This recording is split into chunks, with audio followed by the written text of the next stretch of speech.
안녕하세요. SPI 고병기 편집장입니다. 새해 첫 주 K리츠 위클리 전해드리도록 하겠습니다. 작년 한 해 리츠 시장은 코스피와 비교하면 좀 지지부진했지만 그래도 전년도 2024년과 비교해서는 또 이렇게 상승세로 한 해를 마감했던 그런 한 해였고요. 올해 역시 어쨌든 작년보다는 좀 더 분위기가 좋아지지 않을까 기대를 하고 이렇게 시작을 하고 있습니다. 일단 지난주 같은 경우에는 이제 12월 29일, 30일 그리고 1월 2일 이렇게 3거래일 동안 증시가 열렸고요. 연말과 그리고 연초가 이렇게 맞물리는 그런 한 주였는데 지난주 22개 리츠의 단순 평균 수익률을 보면 0.55%를 기록했습니다. 2025년 마지막 주가 이제 보합세로 마쳤는데 일단 지난주에는 첫 주를 상승세로 출발하면서 기분 좋은 시작을 알렸고요. 지난주 같은 경우는 이제 12월 말에 들어서면서 여러 상장 리츠들이 배당락 여파로 크게 하락을 했지만 새해 첫 증시가 열렸던 지난 2일에는 22개 리츠 중에서 21개 리츠가 상승하면서 한 주를 오름세로 마쳤습니다. 배당락 여파에도 불구하고 전반적으로 기관 자금 유입세가 이어지면서 상승세를 기록했다는 분석이 나오는데요. 같은 기간 동안 코스피 지수는 4.3% 오르면서 사상 처음으로 4,300선을 돌파하기도 했습니다. 개별 리츠별로 살펴보면 대체로 배당락이 있었던 이리츠 코크랩, NH 오른 리츠, 이지스 레지던스 리츠 등이 하락폭이 컸고 또 코랑코 더원 리츠는 전주에 이어서 지난주에도 새해 첫날인 2일부터 8,840원까지 오르면서 52주 신고가를 기록했습니다. 지난주 시장에서 주목했던 이제 거시경제 이벤트를 보면 많지는 않은데 일단 미국 연방준비제도 이사회의 12월 FOMC 연방공개시장위원회 의사록이 공개가 됐습니다. 앞서 연준은 12월 FOMC에서 기준금리를 0.25%포인트 인하하기로 결정을 했고요.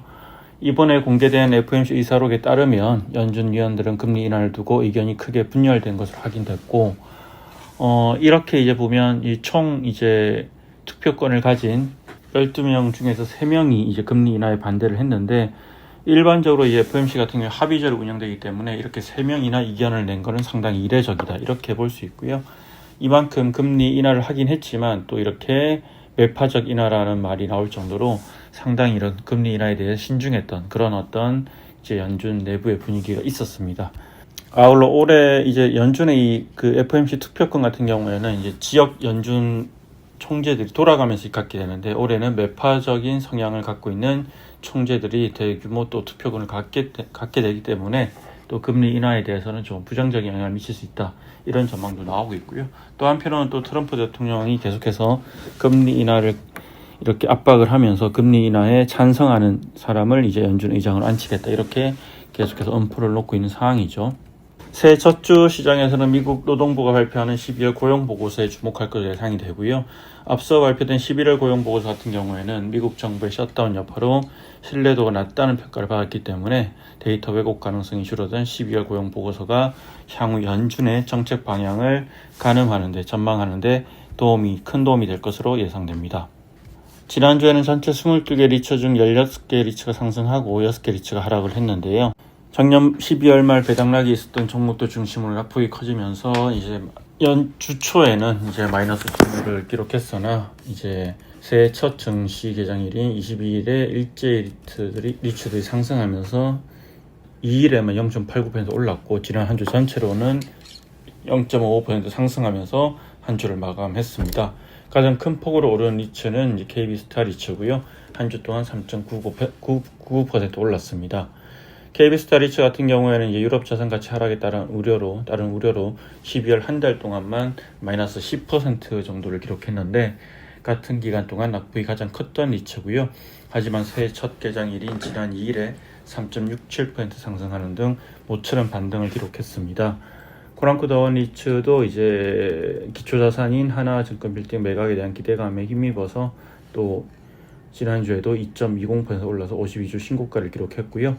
반면 가장 낙폭이 컸던 리츠는 NH 오른 리츠로 한 주 동안 3.30% 하락했습니다. 그리고 이지스 레지던스 리츠, 이리츠 코크랩, JR 글로벌 리츠, 신한 서브텐드 리츠 등이 마이너스 수익률을 기록했는데 모두 지난주에 배당락이 있었던 리츠들입니다.